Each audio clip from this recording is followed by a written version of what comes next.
After what I can't believe has already been a year, I'm back to talk about OK Computer again. This is just going to be like a more open discussion type video than anything else. I haven't written down anything to go from here, no script.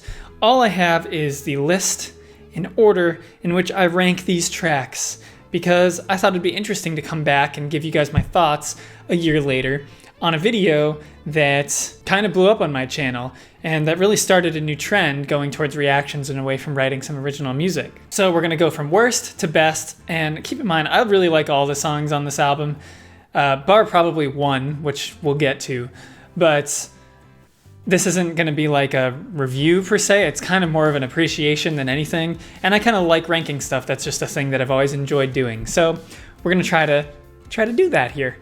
So, at number 12, we have Fitter Happier.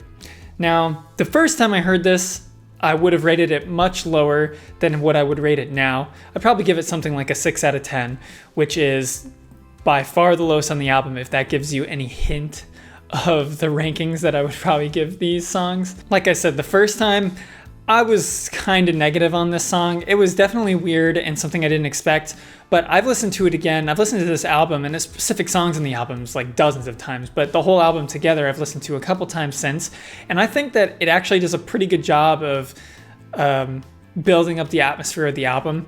I don't think it transitions into the best song. Let me check again which one it goes into. Yeah, it goes from Fitter Happier to Electioneering, which I don't think is the best possible transition. I think it could have gone better if it went to Climbing Up the Walls instead, but because it kind of built this eerie atmosphere and I expected it to build upon that, but then it kind of just went to a straight rock song, you know.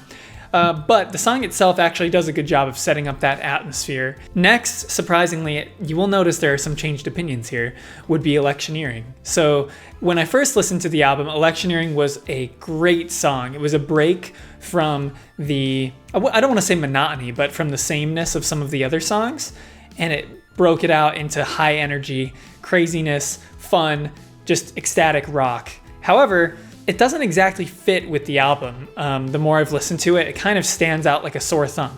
That doesn't take anything away from the song itself, though. I do actually really enjoy the song, and I think that the guitar work is just great. It's super energetic, and I don't have any negatives to say about the song other than how it fits within the album. Like I said, it goes from Fitter Happier to Electioneering to Climbing Up the Walls, and I think it could have been better if they just got rid of Electioneering completely, at least from that section, and just went straight to Climbing Up the Walls. But in any case, still a great song, still love it, still a lot of fun, just maybe doesn't fit the best. Next would be The Tourist. I have heard that this song transitions well if you loop the album and go from The Tourist back to Airbag, because it describes the accident that is being portrayed in Airbag.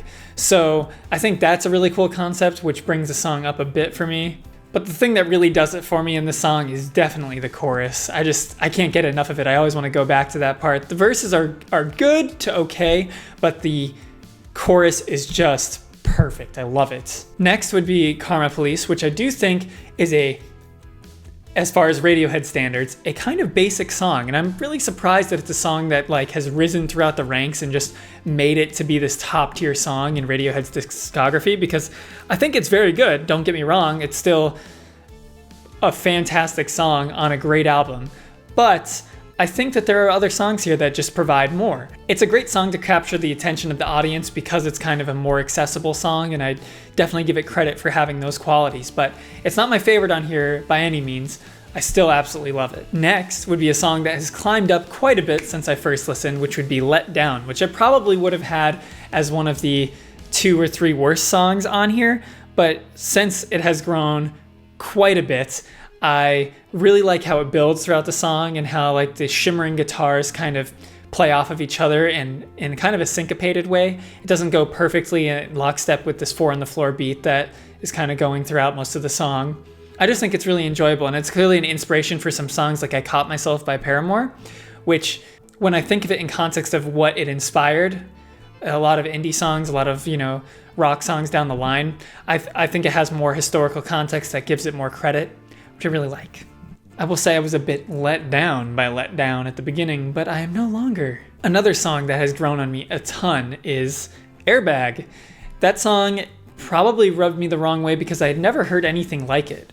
And it opened up the album and I was just, I was really like just not enamored with the aesthetic of the song, with the chord changes.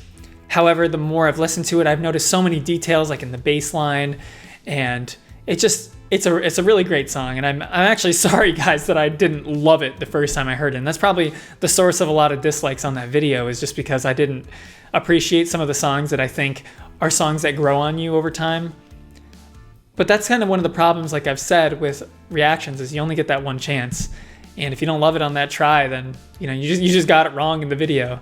And I think this is a case where I definitely got it wrong. Next is Subterranean Homesick Alien, which I always think of it as the epitome of a Radiohead song. And I had people comment in this comment section of that video saying that it was actually very experimental for them and very different, and it doesn't have a typical Radiohead sound. But for whatever reason, that type of title, that type of chord progression is just something that just rings Radiohead to me. And that's why I put it like right in the center, because it's like the core of what Radiohead is to me. So from this point on, these would all be songs that I would rate a 10 out of 10. So pretty much the difference between all of these is just minor details, and they're all songs that I've listened to countless times since reviewing the album. And the first one in that category would be Lucky. There are a couple songs on this album that set up an atmosphere so flawlessly, and two of them are still yet to be mentioned. But this is the first one that I think really sets up that just eerie atmosphere that just grabs you and doesn't let go throughout the entire runtime of the song. And a surprise to nobody, No Surprises is next. I love this song on the first listen. I love it on the 50th listen. It's a song that I think is super accessible. It has that accessibility of a song like Karma Police, but I think it has more longevity as a song that you can keep coming back to over and over again. Something about the chord progression and the guitar work and I think it's a glockenspiel. I hate when I get instruments wrong as a musician, but I think it's that. It's like a lullaby, but it's depressing. It's like a depressing lullaby. What a combo. But it's not depressing as in it's overwhelmingly sad to the point where it becomes unlistenable, because there are some songs in Radiohead's discography where I've mentioned I've had that issue where it's just so dark and sad that you're just like, I don't even want to live anymore after listening to this. But something about the instrumentation of this song, despite the darkness of the content lyrically, keeps you from feeling so horrible about it that it keeps me being able to listen to it over and over again. Next, and this one probably is a surprise, is Paranoid Android. So when I first reviewed this album, that song would have been in my like top 10 songs of all time. And for some reason I hadn't taken the time to listen to other Radiohead, and people pointed out that was stupid, and I know it is, but I wanted to save it, and I did for the video, which was totally worth it because it let you guys all witness it with me for the first time. Anyways, Paranoid Android has fallen down a tiny bit, just a tiny bit, not in terms of its quality, but just in terms of its relation to the other tracks, because I think those have just climbed up, wink wink, a few steps. It's still like their Bohemian Rhapsody, like Radiohead's Bohemian Rhapsody.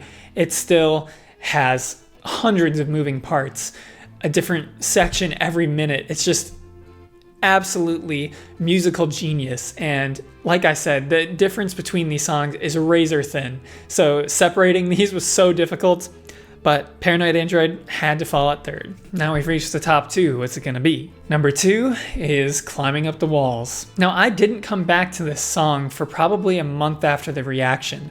And when I did, I was more wowed than I was the first time I heard it. I noticed things that I hadn't before.